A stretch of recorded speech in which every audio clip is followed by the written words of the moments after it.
Due to the absence of strong culture of waste separation, much of the recyclable waste gets strewn about in open spaces, resulting in environmental degradation. Yes, and this is where the slogan "Arichenching" is most apt. Let's stop throwing waste by the roadside, through our car windows, bus windows, and stopping somewhere and dumping it in the bush. Nonetheless, I am pleased to learn that this paper and pulp firm intends to collect all types of paper, waste paper, as well as to recycle and manufacture paper products. This will be the first reclamation center in Botswana, which deserves a fitting celebration.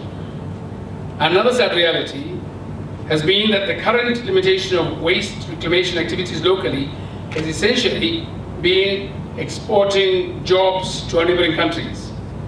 This establishment, ladies and gentlemen, will put an end to that. And so we'll have to work with border control to make sure no waste paper goes out of the country. Yes, Mr. Musi, Mr. Rame, Bers. It's all for this reason that government has approved the Integrated Waste Management Policy of 2021, which seeks to empower communities to derive value out of waste to sustain their livelihoods. The policy further seeks to promote value chain development in the waste sector that will unlock job opportunities and nurture the general growth of small, micro, and medium enterprises. I therefore employ fellow Botswana to adopt a mindset change that embraces waste as a profitable resource. Distinguished guests, it is an established fact that millions of people all over the world make a living through collecting, through sorting, recycling, and selling materials that some see as throwaway garbage. For us in particular, as we embrace the mindset change, one of the priorities of the research agenda, I wish to see us begin to see opportunities in waste management where there had previously been scorn and public ridicule. I wish to highlight that part of our public education policies on waste management put specific emphasis on the active involvement of the youth, whom we view as a highly innovative group that can provide local solutions to our waste management challenges.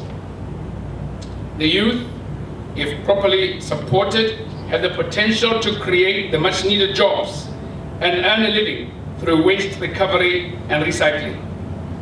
I do plead on their behalf, on behalf of the youth who make the majority of this country, for the majority of the jobs offered here to be offered to them. The current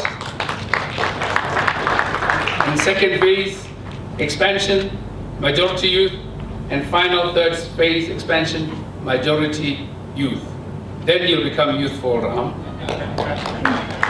Distinguished ladies and gentlemen, I also am reliably informed that the initial significant investment that Strides for Success has put into this project, as was said earlier, has so far created 200 valuable, precious jobs directly and 250 indirectly.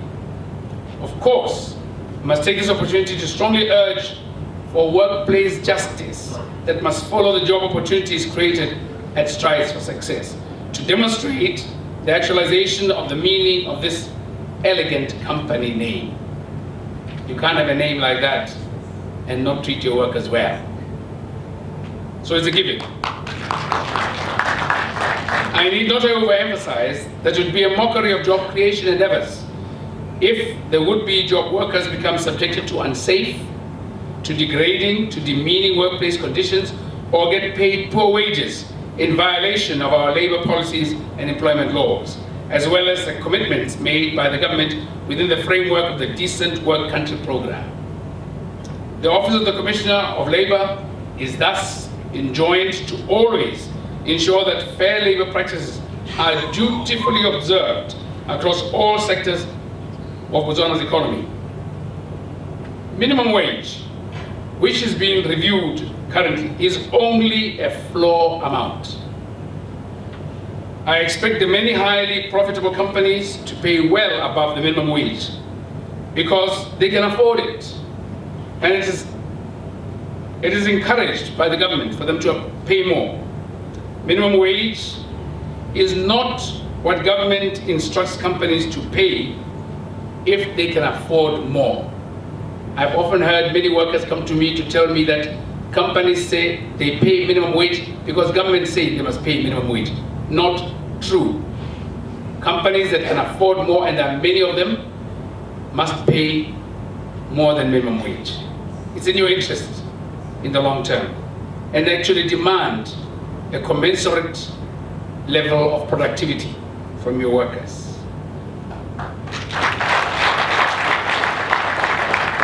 On behalf of Botswana workers, I plead that you pay them more.